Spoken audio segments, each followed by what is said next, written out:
Welcome to another edition of Just a Bit Outside. Today I'm going to ask you the question, what does Christopher Cross, the recording artist, and this $5 bill have in common? Stay tuned, we're going to tell you. Okay, so today's story begins in 1983. Now, tragically is how the story began. Christopher Cross, this guy was known for Sailing, Never Be the Same Again, Arthur's Theme. He was known for a whole slew of songs. He won a Grammy for some of his music. Now, in 1983, he was dating a girl named Paige McNinch. She was a student at Denison University. She had a roommate and a sorority sister by the name of Laura Carter. Now, what happened was Laura Carter was a lacrosse student.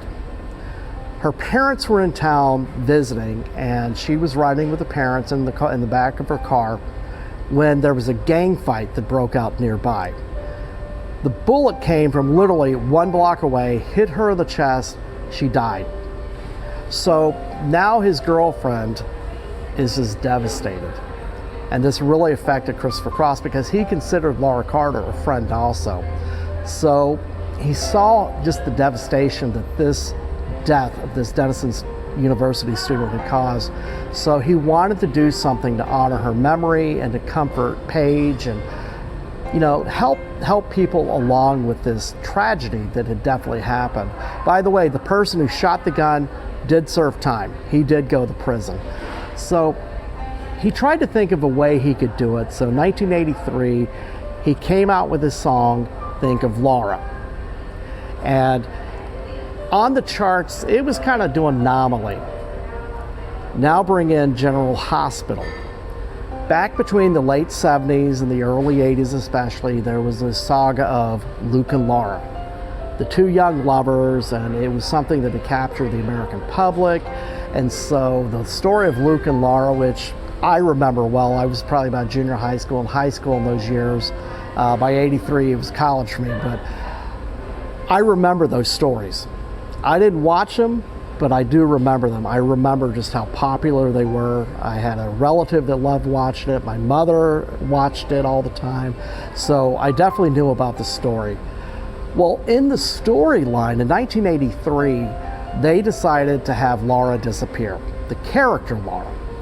So here's Luke, and he's distraught on the show, and he's missing her. They don't know if she's dead or alive. And this dragged on, as with soap operas, it dragged on for quite some time. Him dealing with the possibility that she may be dead and not knowing where she is. So they started playing the song a lot on the show.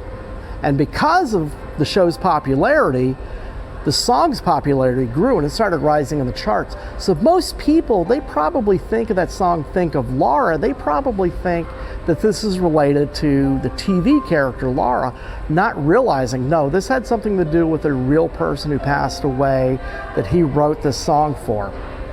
So in the end, General Hospital and the ABC network, they never asked permission to use the song. They never paid him. So I read about this when I learned the history of the song, and I thought, you know, that's not right. They used this and really got this song a little bit more well known, but they profited from it more than he did because they kept using the song over and over. And so in the end, they never paid him for his efforts. Well, I'm a YouTuber.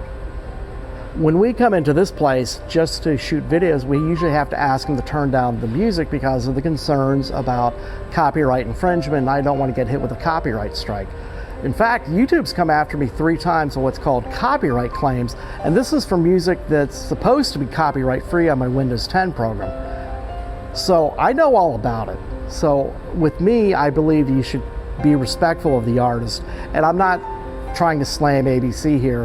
However, I did feel that they should at least pay him for his efforts. So I thought, first of all, contact his management.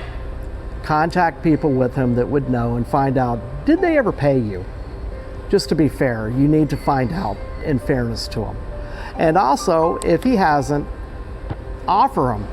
I want to be able to say that I gave more money than a nationally known television network toward something that he did many, many years ago that he never got compensated for, never was asked permission for. So it may only be $5, and most likely he'll probably say no. And that's okay. If he does, then okay, it was only $5. Either way, it's a great story, and a little injustice, however small it might be or however large it might be, gets dealt with at least a little bit. And he also understands that there was somebody out there that recognized this wrong and wanted to at least do something to correct it a little bit.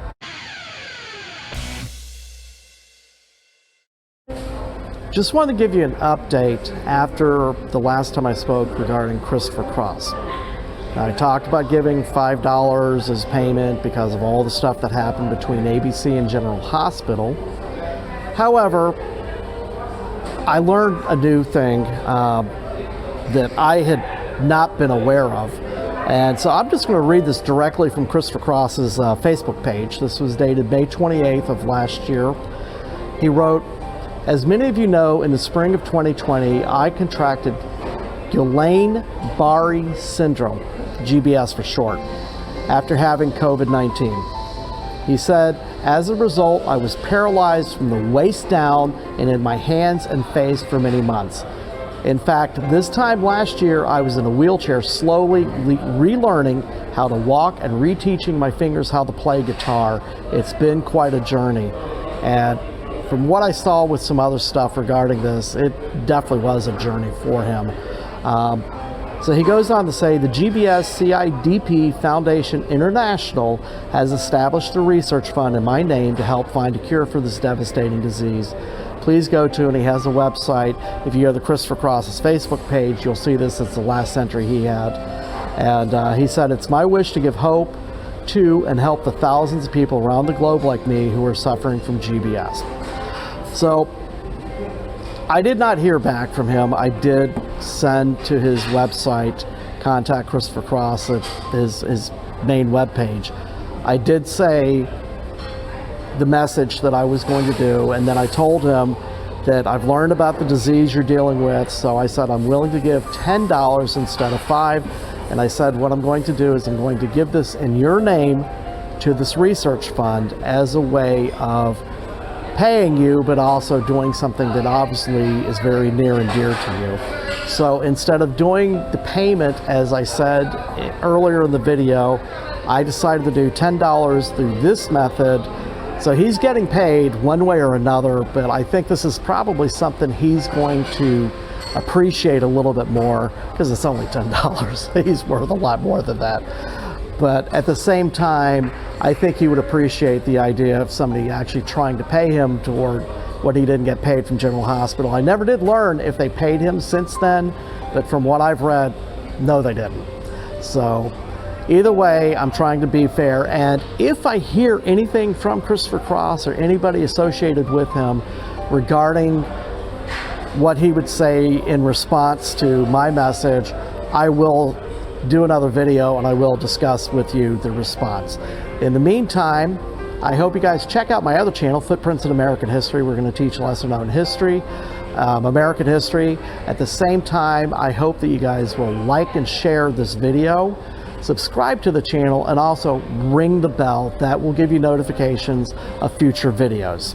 In the meantime, I hope you guys have a great day. Thanks so much for watching.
Just a bit outside.